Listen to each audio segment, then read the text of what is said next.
You swipe your card for a Coke. You book a United Airlines flight. You deposit a paycheck at JP Morgan Chase and search on Google. At exactly 8 in the morning, the clearinghouses process these transactions. A digital paper trail shoots from each corporate logo, converging on a single windowless server farm in Malvern, Pennsylvania. These corporations are supposed to be locked in a cutthroat capitalist war for your money, but they are entirely owned by the exact same entity. Look at your retirement account. That supposedly safe 401k is actively being weaponized against you. Your lifelong pursuit of financial security has unknowingly funded a parasitic monopoly. It is a machine that artificially inflates the price of your groceries, your rent, and your life-saving medicine. Ignorance of this mechanism is the hidden tax you pay every single day. The trap is already sprung, and you are financing the very jaws that are closing around you. I'm going to walk you through a forensic deconstruction of the greatest, entirely legal heist in human history. We are adopting the rigorous optics of an open-source intelligence investigator to audit the global economy. The evidence is hiding in plain sight, buried deep within the metadata of regulatory filings and automated trading logs. We will pull back the curtain on the corporate architecture of reality, tracing a heist that leaves no fingerprints and sheds no blood. You must learn how to read this hidden metadata of the global economy. I will give you the tools to see the invisible strings dictating your reality, manipulating the cost of living from the shadows. We are tracking a structural glitch in the financial matrix, a ticking clock counting down to absolute consolidation. You need to understand this threat before the entire system algorithms itself into irreversible oblivion. The trail begins from the sky. A high-altitude drone captures the sprawling, featureless campus in Malvern, Pennsylvania. From above, it looks like a fortress of profound boredom. But cut sharply to the digital interface of the SEC Edgar database, and the threat materializes. To the quantitative forensic analyst staring at the Bloomberg terminal, the screen is a crime scene. The cursor highlights ownership percentages, drawing sterile red circles around the exact same institutional name across hundreds of filings. The analyst operates in a state of cold, hyper-focused paranoia. The hum of the cooling fans is the only sound in the windowless, temperature-controlled room. They cross-reference the filings, and the math triggers a terrifying realization of scale. As of the year 2024, Vanguard commands over $9.3 trillion in global assets. It is a paper leviathan, making it the second largest sovereign entity on the planet by wealth. This asset pool is eclipsed only by the gross domestic product of the United States and China. It is a private corporation wielding the financial gravity of a geopolitical superpower. The forensic data trail reveals that they are the largest single shareholder in over 330 of the S&P 500 companies. True corporate competition is mathematically dead. The free market you were taught to revere has been quietly hijacked and replaced by a centralized spreadsheet. The terminal displays a sprawling, recursive network of overlapping mutual funds. Through this deliberately opaque structure, Vanguard holds absolute voting veto power over the board of directors of competing defense contractors, pharmaceutical giants, and tech monopolies. When Lockheed Martin and Boeing supposedly compete for a Pentagon contract, or Pfizer and Moderna race for a vaccine, the ultimate beneficiary sitting at the top of both cap tables is exactly the same. This is the anomaly the quantitative analyst is desperately trying to map. It is a structural glitch engineered to slowly consume the host. Every dollar of your retirement savings injected into the market fuels this monopolistic singularity.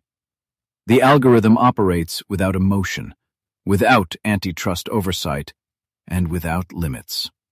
It simply absorbs equity, slowly choking out any possibility of organic market friction.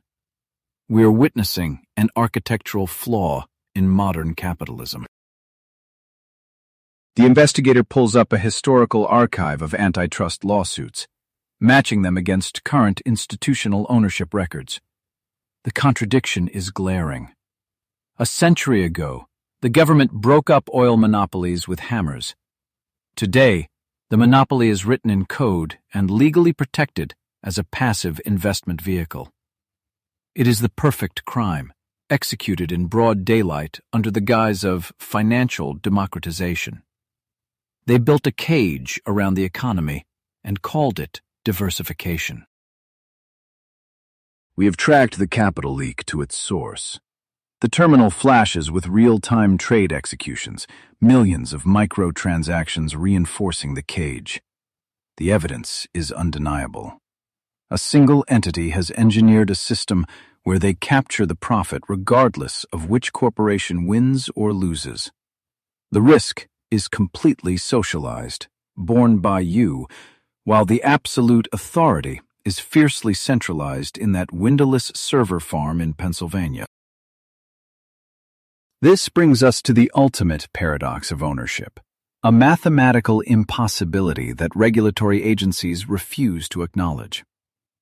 The data shows this entity owns 8% of Apple. It simultaneously owns 8% of Microsoft. It owns 8% of Exxon. It is the apex predator of the modern market, holding enough voting power to replace chief executives across the entire spectrum of human industry in a single afternoon. Yet, the official narrative claims otherwise.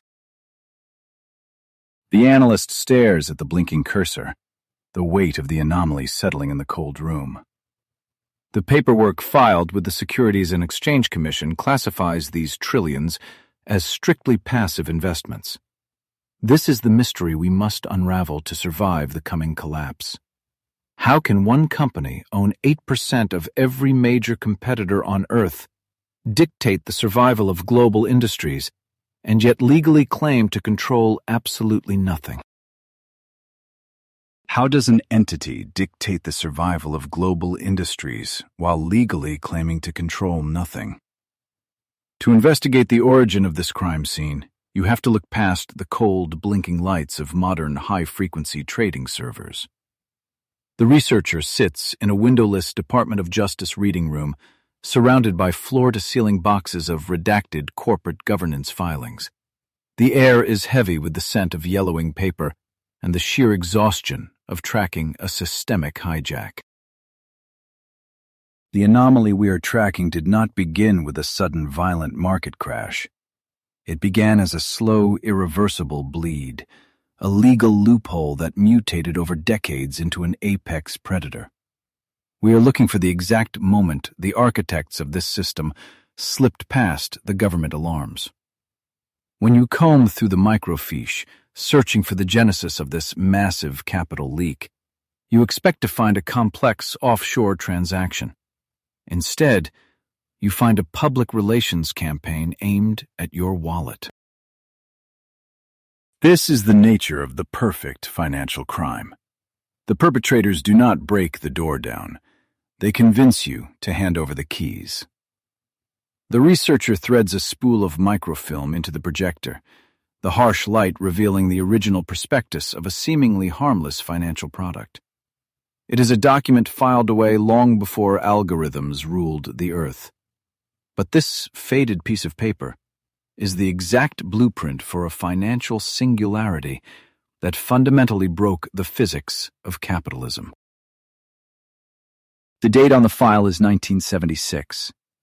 Wall Street is a fortress of active managers, men in tailored suits charging exorbitant fees to pick winning stocks.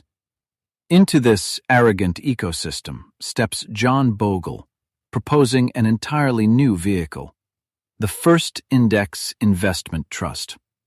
The premise is painfully simple. Instead of trying to outsmart the chaotic market, the fund will simply buy a tiny piece of everything and passively track the average. It is a strategy built on mathematical surrender.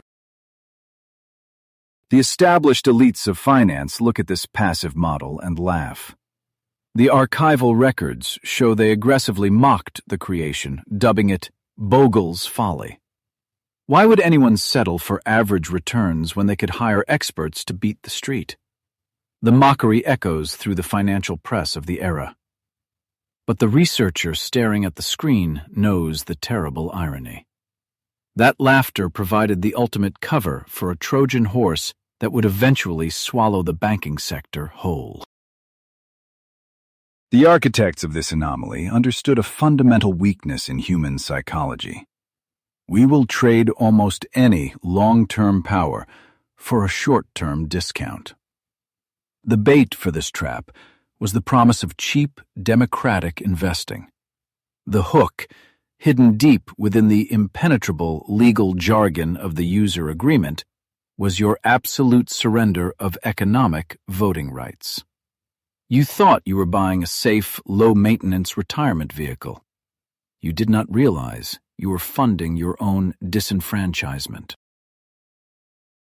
The forensic trail reveals the mathematical genius of the scheme. It was entirely predicated on the fee structure. Traditional brokers bled their clients with high commissions. This new passive fund charged an expense ratio of a mere fraction of a percent. It was an irresistible proposition for the American working class. Millions of citizens poured their hard-earned capital into the trust, convinced they were finally getting a fair deal from a notoriously rigged Wall Street casino. But the ledger shows the true cost of that microscopic fee. In exchange for managing your money almost for free, Vanguard quietly absorbed the legal voting rights attached to those shares.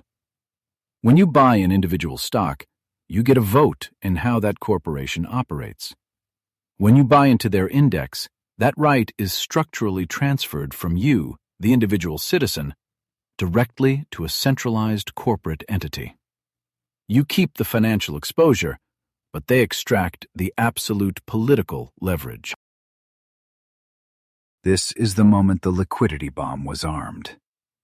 The researcher pulls another file, calculating the compounding effect of this transfer. Over decades, this frictionless mechanism vacuumed up trillions of middle-class dollars. It engineered an unprecedented concentration of proxy votes into a single, unregulatable bottleneck in Pennsylvania. The working class unknowingly financed a shadow monopoly that now dictates the price of their groceries, their medicine, and the roof over their heads. You might ask how the federal government allowed the greatest accumulation of unregulated power in human history to happen right out in the open.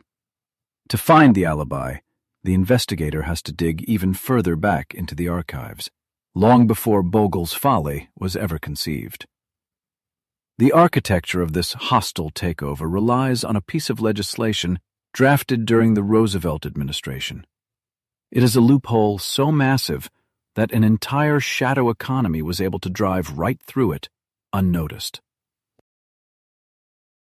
Under the Investment Company Act of 1940, these index tracking vehicles were officially classified as passive mutual funds. This single word, passive, acts as an impenetrable legal shield. It implies that the fund is merely a neutral observer, mathematically blind to corporate governance. Because of this archaic classification, antitrust regulators were legally blinded to the monopolistic power being rapidly accumulated in the server farms of a few untouchable mega-managers. The Department of Justice is equipped to hunt cartels that meet in dark rooms to fix prices. They are entirely incapable of prosecuting a mathematical formula. The researcher rubs his eyes, exhaustion giving way to cold dread. The files prove the government granted this entity an exemption from anti-monopoly laws. They failed to understand a terrifying truth.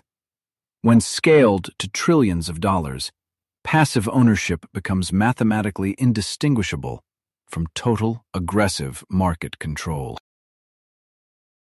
The trap was set in 1976, disguised as a populist tool for the everyday investor. Today, the joke is over. Wall Street is no longer laughing.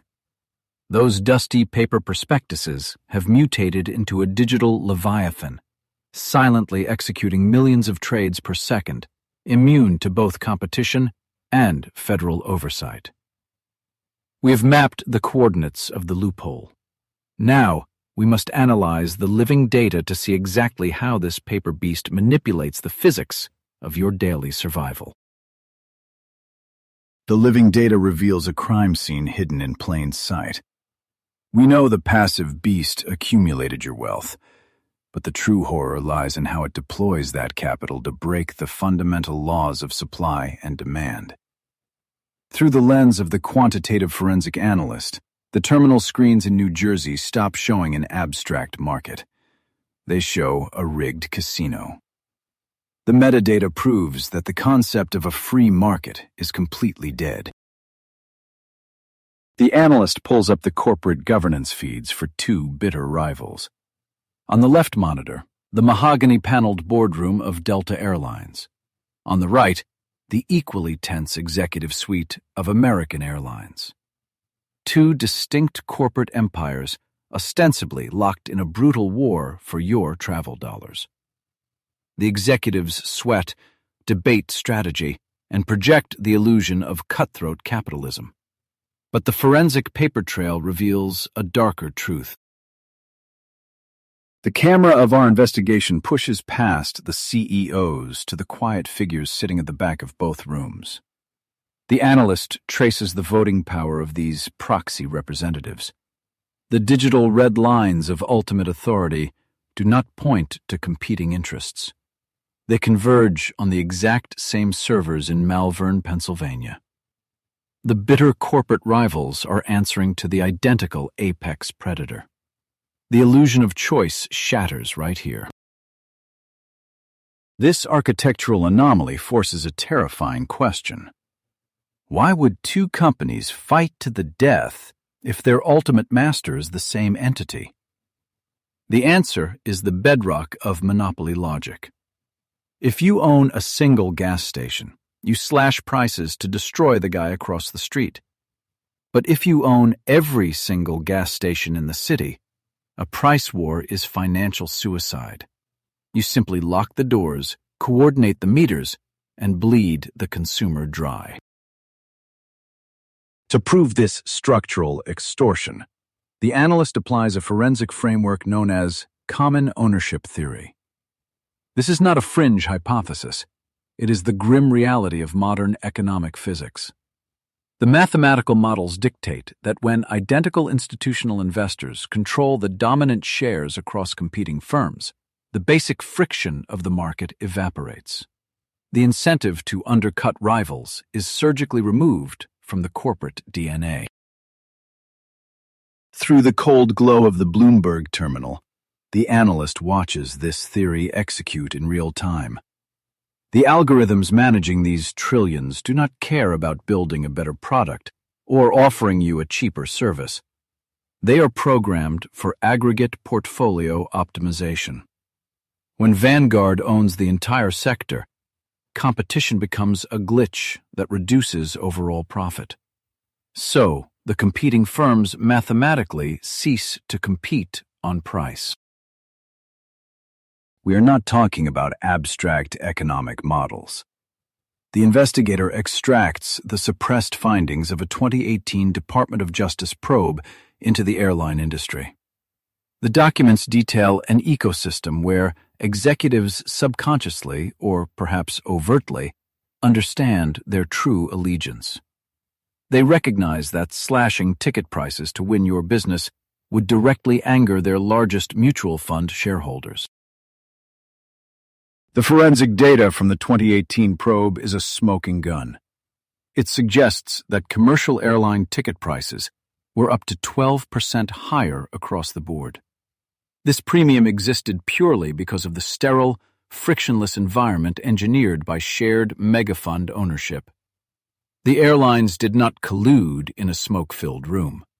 They simply obeyed the structural gravity of the passive index fund, and you paid the ransom. Every time you swipe your credit card for a flight, a fraction of that cost is a direct tribute to this invisible monopoly. The analyst watches the high-frequency trading logs process millions of these inflated transactions.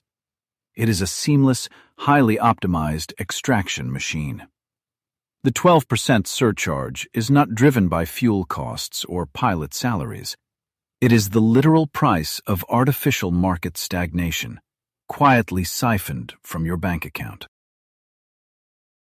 This dynamic is not confined to air travel. The investigator runs the same algorithmic query across the banking, pharmaceutical, and technology sectors. The terminal flashes red with identical ownership patterns. This structure systematically executes a massive, silent wealth transfer.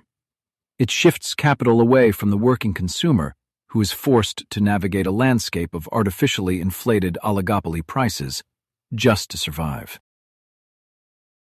The destination of this stolen wealth is the passive shareholder class, a digitized aristocracy sitting at the top of the asset pyramid. The analyst realizes this is no longer free enterprise.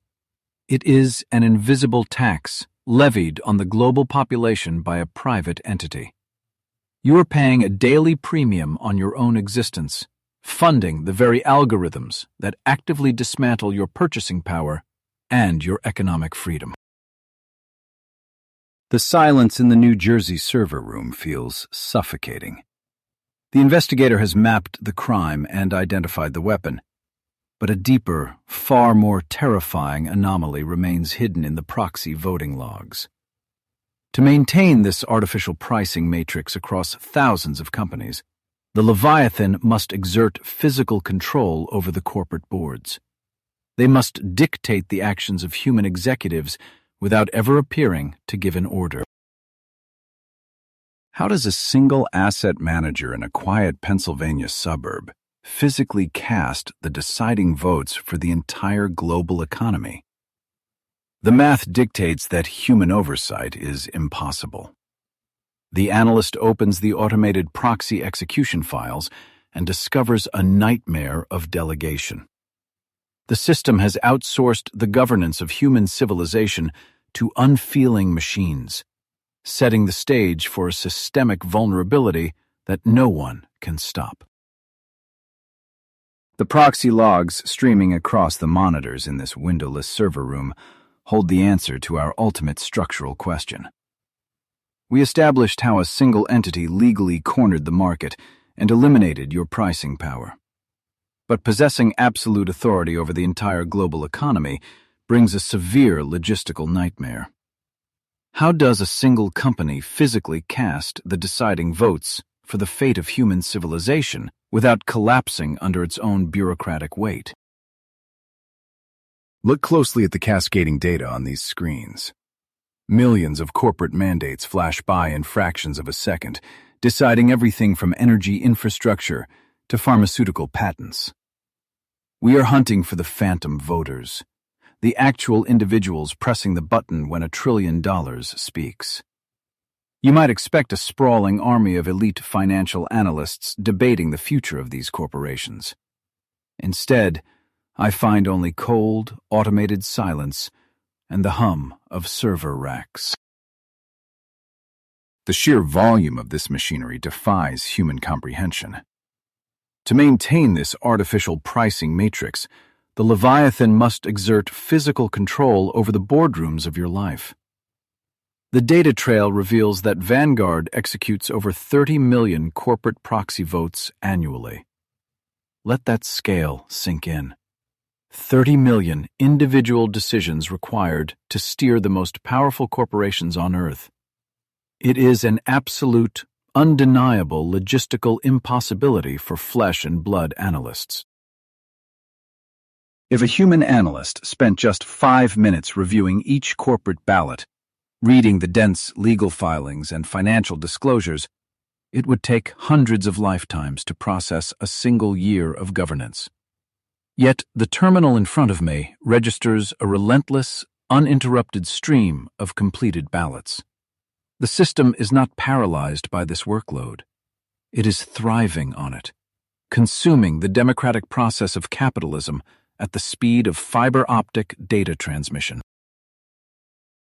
To manage this impossible bottleneck, the asset managers deployed a terrifying structural bypass. They handed the keys to the global economy to automated robo-voting mechanisms. But a machine still requires an algorithm, a set of instructions on how to govern. Forensic tracing uncovers a hidden duopoly nested deep within the financial matrix. The voting behavior of these algorithms is advised by just two shadowy proxy advisory firms, Institutional Shareholder Services, or ISS, and Glass Lewis.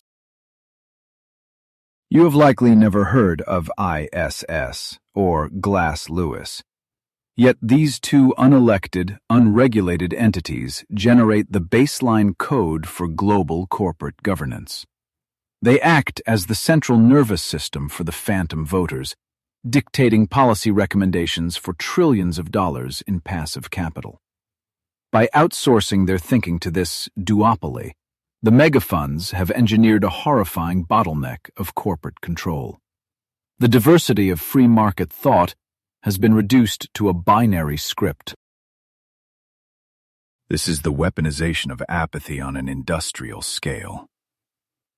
I am watching the monitors flash a rapid-fire cascade of yes votes, approving astronomical executive pay packages and defensive corporate maneuvers in milliseconds. There is no debate. There is no friction. There is no human being weighing the ethical or economic consequences of these decisions. The algorithms only seek the path of least resistance, executing their programming with ruthless, blind mathematical efficiency. You must understand the true horror of a system governed entirely by automated compliance. When we extract the historical voting records from the database, a chilling pattern emerges from the noise. These machines are not programmed to optimize your retirement or foster market resilience. The data proves that Vanguard's algorithms side with existing corporate management over 90% of the time. They are hardwired to protect the incumbent power structure at all costs. This 90% approval rating is not an accident. It is a mathematical shield. By automatically rubber-stamping the desires of the sitting executives, the phantom voters create an impenetrable fortress around underperforming chief executive officers. The fundamental mechanism of capitalism, the threat that bad management will be replaced by active shareholders, is dead. The algorithm actively suppresses market innovation by ensuring the current kings never lose their thrones. Think about what this means for the dollars siphoned from your paycheck every month. Your capital is feeding a machine that actively rewards corporate stagnation. When a monopoly company delivers a terrible product or causes an environmental disaster, the passive index algorithm does not punish them. It blindly votes to retain the board of directors. Your money is being weaponized to insulate the billionaire class from any economic consequence of their own systemic failures. The flashing red and green lights of the trading floor are nothing but digital theater. The core mechanism of the economy has been hollowed out and replaced by a self-preservation script. The data reveals a system where the concept of a hostile takeover or a disruptive innovator has been mathematically neutralized. The Leviathan demands absolute stability, and its automated proxy army ensures that the corporate landscape remains a frozen, utterly unchangeable oligopoly. This automated governance completely severs the link between corporate performance and shareholder accountability. I'm staring at a matrix where failure is rewarded, so long as it is the failure of the elite. The systemic vulnerability here is not just financial. It is existential. We have outsourced the steering wheel of human progress to a blind algorithm that only knows how to press the accelerator on wealth concentration. The system is structurally rigged against your survival. The servers in this dark room will continue to hum, casting millions of automated votes while you sleep, quietly reshaping the laws of supply, demand, and corporate responsibility. But a machine designed only to rubber stamp the status quo is fundamentally brittle. It cannot adapt to a crisis, and as the forensic logs indicate, when this rigid, unthinking architecture encounters a macroeconomic shock, the catastrophic failure will not be a glitch. It will be an absolute certainty. The forensic logs told us this automated proxy army was programmed for absolute stability, a rigid architecture running smoothly on a self-preservation script. But what happens when that slumbering giant receives a manual directive from the top? I am tracking the exact moment the supposedly neutral mathematical structure mutated from a passive wealth aggregator into an active geopolitical weapon. Through the lens of an antitrust litigation researcher, we are looking at a tense, chaotic shareholder meeting in Texas for a major fossil fuel energy firm. The local board of directors is sweating under the fluorescent lights, desperately trying to maintain control of their own company. But they are not fighting rival executives. They are fighting an unseen, overwhelming force manifesting as a massive spike in institutional voting data on a terminal. The puppet strings are finally being pulled. For decades, the Leviathan maintained the perfect alibi. We are just passive investors. We do not interfere with corporate governance. But when the entity decides to enforce a specific ideology, that alibi evaporates in an instant. I'm watching the raw data prove that when $1 trillion speaks with a single, unified voice, no corporation on Earth can resist the command. How do you legally hijack a multinational corporation without buying a single new share? The answer lies in weaponizing the very apathy we uncovered earlier. The millions of retail investors feeding their 401k plans have no idea their collective financial mass is being consolidated into a battering ram. The system is designed to keep you blind, while your capital is used to forcibly rewrite the rules of global commerce. In the early 2020s, the illusion of passivity permanently shattered. Mega funds realized they possessed the ultimate leverage, and they began utilizing environmental, social, and governance, or ESG, mandates as a blunt force instrument to rewrite corporate charters. This was never about saving the planet. It was about demonstrating absolute dominance. ESG became the tactical override code for the global economy. The researcher stares at the terminal as the voting cascade initiates. This is not a negotiation, and it is certainly not a democratic process. It is a hostile, algorithmic takeover disguised as progressive corporate responsibility. By threatening to dump billions of dollars in stock, or by weaponizing their immense proxy voting blocks, these shadow entities bypass the regulatory state entirely. They simply dictate the new reality. The definitive proof of this weaponization occurred in 2021, targeting ExxonMobil. Here is a sovereign energy giant, a cornerstone of the global infrastructure, facing down a hostile mandate from an activist hedge fund that owned a mere fraction of a % of its stock. Mathematically, the activists should have been crushed, but the math was rigged. The ultimate decision was not up to the board, nor the retail shareholders. The unseen force intervened. By coordinating their massive voting blocks, These centralized megafunds successfully ousted dissenting board members at ExxonMobil. The data terminal flashed, the proxy votes executed in milliseconds, and the local executives were systematically overwritten.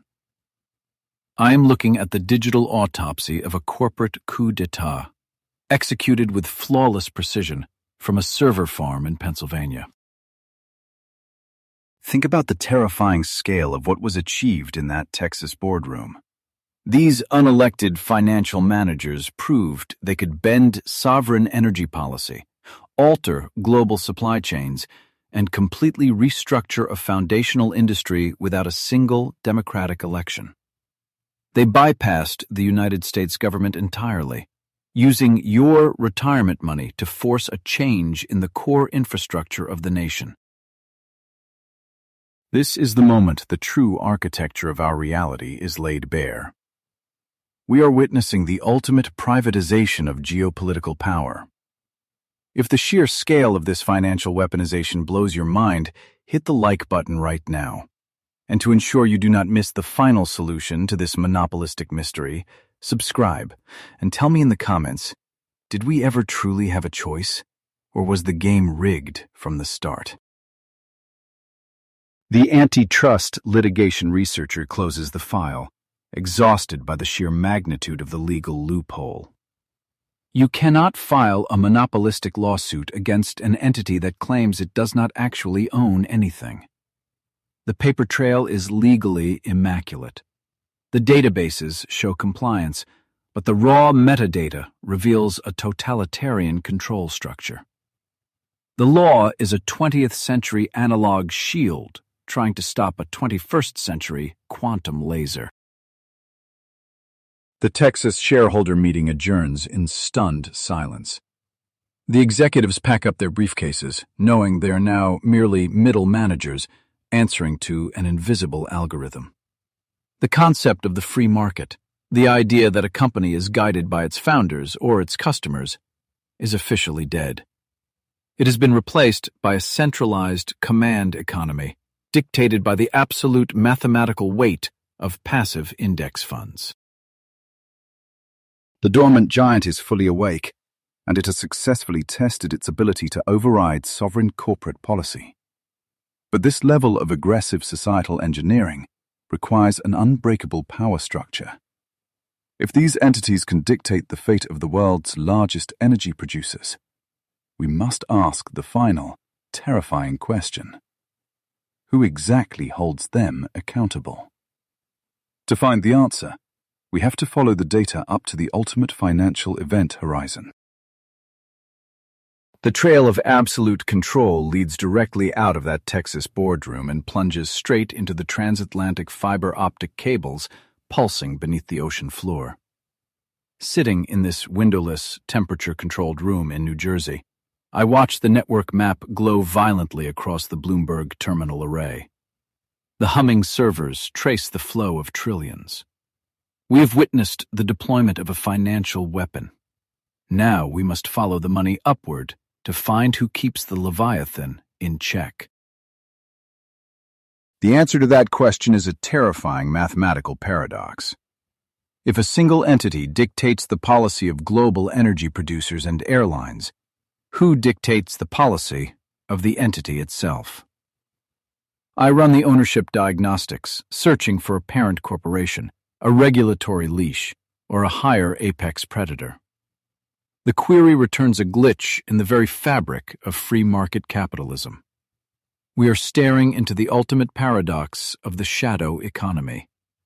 Who exactly owns the owners? The blinking cursor on the terminal isolates the anomaly. The data proves this Leviathan does not operate in a vacuum. It is the central pillar of a massive, synchronized cartel known simply as the Big Three. By aggregating the assets of Vanguard, BlackRock, and State Street, the terminal calculates a combined weight of over $22 trillion. This is not a market. This is an entirely new, unregulatable sovereign state hiding inside your retirement portfolio. $22 trillion is a number so dense it bends the gravitational pull of geopolitics. To comprehend this scale, I filter out the noise of daily market fluctuations and map the direct connections between these three giants. The data streams from Malvern, Pennsylvania, straight into the pulsating core of BlackRock's Aladdin AI system in New York. The network map forms a violent, closed-loop circuit feeding entirely upon itself, completely detached from the physical world. My forensic tracking isolates the absolute center of this labyrinth, exposing a recursive loop that breaks the fundamental logic of ownership. When I pull the corporate filings for BlackRock, the most powerful publicly traded financial institution on Earth, the largest legally registered shareholder is Vanguard. The master of Wall Street answers directly to the quiet, seemingly boring mutual fund manager that holds the life savings of the American middle class. But the architecture of this trap is even more insidious. As the terminal cross-references the metadata, it reveals the other half of the recursive loop. BlackRock's own index funds hold massive, decisive stakes in the exact same Fortune 500 companies that Vanguard targets. They are holding each other's leverage, swapping proxy votes and corporate influence in a synchronized dance executed by high-frequency trading servers operating at millions of transactions per second. This is the perfect corporate crime, executed right in front of federal regulators. By holding dominant stakes in each other, the Big Three have engineered an impregnable fortress. If a rogue CEO or a hostile activist investor tries to break the cartel's grip on a specific company, they are instantly crushed by the combined voting weight of these cross-pollinated funds. The terminal shows no vulnerability, no back door, and absolutely no room for an outside challenger to survive. The humming servers in this New Jersey bunker are processing the death of market evolution. This unprecedented cross-ownership creates what macroeconomists call a financial event horizon. Once an industry is swallowed by the Big Three, no light, no innovation, and no true competition can ever escape. It mathematically eliminates the possibility of a hostile takeover from any outside entity, locking the entire global economy into a permanent, unyielding state of stasis. In biological terms, stasis is the precursor to necrosis. A free market requires the destruction of inefficient companies to survive, a constant churn of predators and prey. But the terminal data confirms that the Big Three artificially keep dead companies walking, simply because their algorithms mandate they must own the entire index. They have replaced the chaotic, breathing jungle of capitalism with a sterile, heavily fortified zoo where nothing is ever allowed to naturally fail. Watching the red lines converge on the screen, the true horror of this closed-loop system becomes agonizingly clear. BlackRock's Aladdin AI and Vanguard's robo-voters are not communicating with humans. They are talking exclusively to each other. They are continuously optimizing for maximum extraction and minimum friction, completely insulated from the devastating real-world consequences of their policies. The machine has achieved a monopolistic singularity, and it is deaf to our screams. I lean closer to the monitor, tracking a simulated stress test through the network.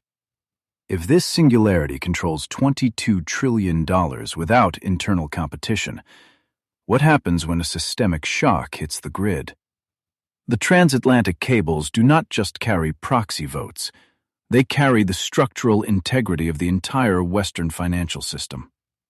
The algorithm is built entirely on the premise of endless, passive accumulation, functioning perfectly as long as the money flows in one direction. You must understand that this financial event horizon is built directly on top of your paycheck. Every automated deposit into your retirement account fortifies this closed loop, feeding the very cartel that eliminates your choices at the grocery store and the pharmacy. The algorithms of the Big Three are using your own deferred wages to lock the doors of the economy from the inside. They have constructed a master key out of your financial anxiety, and they have thrown away the lock. But even the most flawless mathematical anomaly has a fatal structural weakness. As I adjust the parameters on the terminal to simulate a massive market panic, the entire Big Three network map flashes violently. The system is entirely rigid, bolted together by passive index algorithms that only know how to buy. The chilling realization washes over me in the glow of the monitors. This permanent stasis is actually a ticking bomb, and the fuse is wired to a catastrophic liquidity crisis. The system we built is rigid, absolute, and heavily consolidated. I pull up the archival data from the 2020 flash crash on my terminal, stripping away the noise to look at the raw order book. The auditory chaos of the trading floor abruptly drops to a chilling silence in the playback. What you are witnessing is not a natural market correction. It is the structural weakness inherent in this exact type of rigid, hyper-centralized architecture exposing itself for a fraction of a second. The algorithms driving this monopoly are apex predators in a bull market, but they harbor a fatal genetic flaw. They operate on a terrifying liquidity mirage. The entire index fund ecosystem is a massive machine meticulously programmed to do one thing: blindly buy and hold. But what happens when a machine programmed only to buy is suddenly forced by a panicked human population to sell? The answer lies in the flashing red zeros populating my screen as the buyers simply vanish. To understand the explosive yield of this detonator, you have to look at the mass of the payload. By the year 2026, passive index funds account for over 53% of all United States equity fund assets. We have crossed the Rubicon. More than half of the American stock market is now running on autopilot. This is not investing anymore. This is a blind, algorithmic vacuum cleaner steadily stripping the market of its fundamental biological mechanism, active price discovery. Price discovery used to be the immune system of capitalism. Human analysts would interrogate a company's balance sheet, buying the strong and shorting the weak. That friction created a true organic value. Now, because over 53% of the capital is blind, that immune system is dead. The Vanguard and BlackRock algorithms do not read earnings reports. They do not care if a corporation just cured cancer or if its CEO embezzled billions. They only care about the aggregate weight. This unthinking architecture creates a severe, system-wide herding effect. Because index funds blindly buy massive, pre-packaged baskets of stocks regardless of individual company value, they mathematically detach the stock market from underlying economic reality. It is a feedback loop of pure momentum. When your retirement contribution clears on Friday morning, the algorithm buys shares of Apple and Microsoft simply because they are already large, forcing their stock prices even higher. You are trapped in a vehicle with no steering wheel, pressing the accelerator into the floorboards. The herding effect works beautifully when the money is flowing inward. It artificially inflates the valuation of the entire S&P 500, creating the illusion of a robust, healthy economy. But this momentum is completely untethered from actual corporate performance. It is a paper leviathan built on the dangerous assumption that the exit door will always be wide enough for everyone. Look closer at the terminal data from the flash crash. The flashing red zeros on the order book represent a terrifying vacuum. In a healthy, active market, a sudden dip in prices attracts bargain hunters. Active traders step in to catch the falling knife, providing liquidity and stabilizing the free fall. But the passive machines do not hunt for bargains. When the algorithms detect mass withdrawals, they do not evaluate which stocks are undervalued. They just execute the purge command. The mathematics of this purge are apocalyptic. If a sudden macroeconomic shock, a geopolitical conflict, an unexpected pandemic, or a sovereign debt default triggers mass withdrawals from the working class, the algorithm cannot sell selectively. It dumps everything simultaneously. Every single stock in the index is liquidated at the exact same moment. The machine violently ejects the cargo to meet the redemption protocols, blindly flooding a market that suddenly has no active buyers left. This is where the liquidity mirage shatters completely. Financial analysts warning about this structural fragility calculate a terrifying chain reaction. Because the active immune system of the market has been starved of capital, there is no one left to buy the massive institutional dump. A standard 5% correction could rapidly cascade into a 40% catastrophic crash within minutes. The capital does not just decline, it evaporates entirely in the algorithmic panic. The red zeros on my screen multiply, visualizing the exact moment the exit door shrinks to the size of a keyhole. This is not a theoretical model. The index fund monopoly has wired the retirement accounts of hundreds of millions of people to the exact same explosive detonator. When the herd suddenly turns around and sprints for the exit, the passive machines will relentlessly execute the sell orders, driving the price of the entire global economy straight down to absolute zero. You have to internalize the physics of this trap. Your retirement portfolio is not sitting in a vault. It is actively propping up this artificial momentum. The very mechanism you rely on for financial security is the engine of its own destruction. By collectively surrendering our capital to the Big Three, we have removed the shock absorbers from the financial system. We replaced thousands of independent, rational actors with a single, unthinking monolith that only knows how to move in one direction. I watched the simulated order book on the Bloomberg terminal completely flatline. The silence in the raw data is deafening. The system does not freeze because it is broken. It freezes because it is functioning exactly as programmed.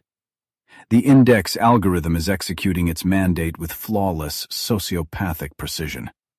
It was designed to capture the entire market, and in doing so, it has systematically destroyed the market's ability to survive a true panic. The math is incredibly unforgiving. We are standing on a fault line of our own creation, waiting for the tectonic plates to shift. The liquidity bomb is fully armed, and the countdown timer is tied directly to the next global panic. The most terrifying part of this forensic trail is not the explosive yield of the crash itself. It is the realization of who is supposed to diffuse it. I switch the terminal feed from the market data to the regulatory archives, searching for the watchdogs. But the watchdogs are completely blind. I step away from the flashing red of the terminal and walk into the suffocating, wood-paneled quiet of a Senate hearing room in Washington, D.C. The clock ticks ominously on the wall, measuring the time we do not have. Down on the floor, evasive corporate lawyers deliver rehearsed, jargon-heavy answers to a panel of elderly politicians. The final line of defense against the algorithmic bomb is sitting right here, completely oblivious to the detonator. I watch a senator ask an entirely irrelevant question about physical bank branches, fundamentally failing to grasp the architecture of a $22 trillion digital cartel. This is the horrifying reality of our regulatory oversight. You cannot arrest a mathematical formula. You cannot subpoena a decentralized algorithm that makes millions of trades a millisecond. The watchdogs are staring directly at the greatest financial heist in human history, but they do not speak the language. Leaving the theater of the Senate, I bury myself in the Department of Justice reading room. I am surrounded by floor-to-ceiling boxes of redacted corporate governance filings, hunting for a precedent that can stop this machine. The exhaustion sets in as I pull up the foundational text of American market defense. I'm looking for the weapon the government uses to kill monopolies, but the armory is filled with museum pieces. The legal framework itself is completely obsolete. The primary weapon in our legal arsenal is the Sherman Antitrust Act of 1890. It was designed with brute force to break up physical, tangible monopolies like Standard Oil or massive railroad conglomerates. But the law requires a singular, identifiable corporate trust acting maliciously. It is entirely useless against decentralized, algorithmic ownership models that simply buy the market and sit in silence. Standard Oil was a physical empire. Vanguard is a ghost in the machine. Staring at the microfiche projections, the brilliance of the trap becomes crystal clear. Vanguard did not build a traditional monopoly. They crowdsourced one. Because they extract the capital to buy these massive stakes directly from your retirement accounts and pension plans, they do not technically own the assets. They are simply managing your money. The lawyers in Washington use this exact technicality to paralyze the Justice Department. You are the armor protecting the cartel. By dispersing their ownership across tens of millions of retail investors, these funds maintain the impenetrable legal fiction of a fiduciary shield. They argue they are merely acting in the best interest of the everyday citizen. This brilliant manipulation successfully prevents the Department of Justice from classifying them as a monopolistic entity. To prosecute the cartel, the government would have to legally attack the retirement savings of the entire American middle class. The dread settles deep in my chest. I realize I am staring at an insurmountable, legally sanctioned takeover. The corporate structure of the Vanguard anomaly is perfectly insulated against the state. The politicians asking questions in the Senate hearing room are trying to catch a shadow with a net. The law requires a smoking gun, but the index funds do not shoot anyone. They just slowly drain the oxygen from the room until free market capitalism silently suffocates. We have sent an army of bureaucrats armed with paper files to fight a war against a synchronized artificial intelligence. Current regulatory frameworks are effectively analog tools trying to dismantle a quantum bomb. Even if the Securities and Exchange Commission recognized the catastrophic systemic risk we are facing today, they are mathematically outgunned. The SEC does not possess the jurisdictional mandate nor the raw computing power to unwind a $20 trillion passive network. The paper trail ends here, inside this windowless reading room, in total defeat. The algorithmic singularity has outgrown the sovereign state. The mechanism controlling the global economy operates entirely above the law, protected by the very citizens it holds hostage. The ticking clock on the Senate wall is not measuring the time until the government acts. It is measuring the time until the liquidity completely evaporates and the machines crash the system on their own rigid terms. I step out of the reading room and watch the city lights of the eastern seaboard begin to dim against the night sky. The investigation is officially closed, but there is no relief in this verdict. We spent months hunting for a corporate criminal, only to realize the crime scene is the entire global economy. The timer has already hit zero, and the fallout is simply waiting for the math to catch up with our reality. We return to where this all began, a featureless, temperature-controlled server room in Malvern, Pennsylvania. There are no executives scheming in the dark, only the low, ceaseless hum of cooling fans and racks of processors executing millions of trades per second. Every swipe of your credit card, every airline ticket you purchase, and every retirement contribution you make is violently pulled into this single, massive black box. My role as the forensic analyst ends here, because the data requires no further interpretation. We must zoom out from the terminal screens and look at what this means for you. We initiated this protocol to understand why prices were rising and competition was dying. The irrefutable conclusion is that the Vanguard illusion represents the most successful, entirely legal wealth and power extraction mechanism in human history. It was executed entirely in plain sight, using your own financial anxiety as the primary fuel. When John Bogle launched the first index fund in 1976, it was an innovative financial tool. 50 years later, it is an apex predator that has consumed the ecosystem. The fundamental physics of supply and demand have been permanently suspended, replaced by a closed-loop algorithm that dictates the cost of human survival. We have quietly transitioned from the chaotic, competitive arena of free market capitalism into a cold state of algorithmic neo-feudalism. You no longer participate in a dynamic economy. You are simply the biological infrastructure supporting a digital leviathan. The greatest trick this cartel ever pulled was convincing the global middle class to voluntarily provide the capital to fund their own total economic disenfranchisement. The true horror of this case file is the absolute permanence of the trap. By cross-owning the entire S&P 500, Vanguard, BlackRock, and State Street have created a financial event horizon. Nothing escapes their gravity, and no outside innovator can ever mount a hostile takeover to break their grip. They have mathematically insulated themselves from both government regulation and democratic accountability.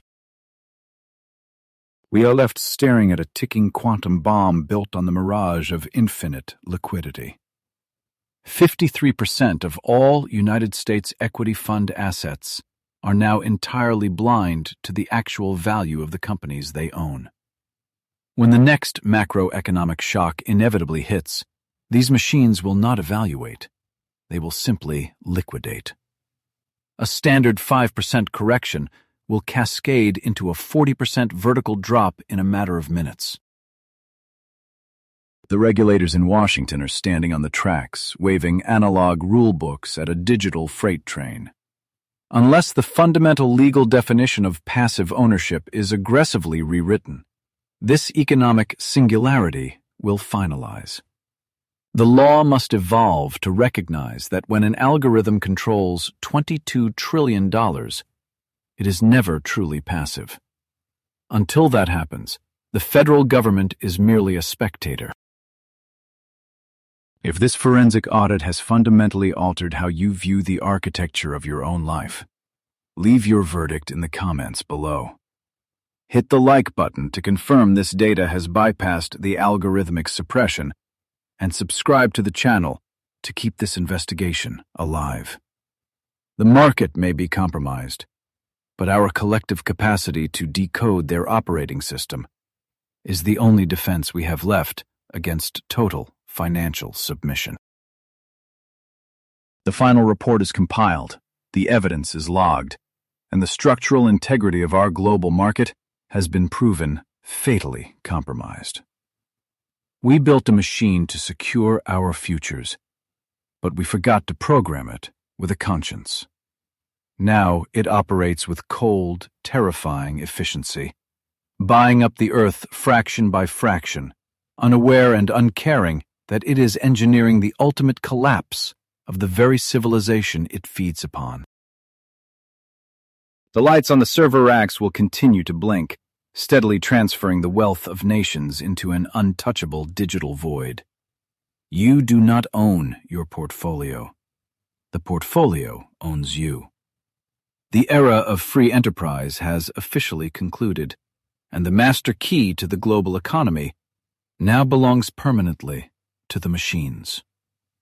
This case is closed, the final data is verified, and I am signing off.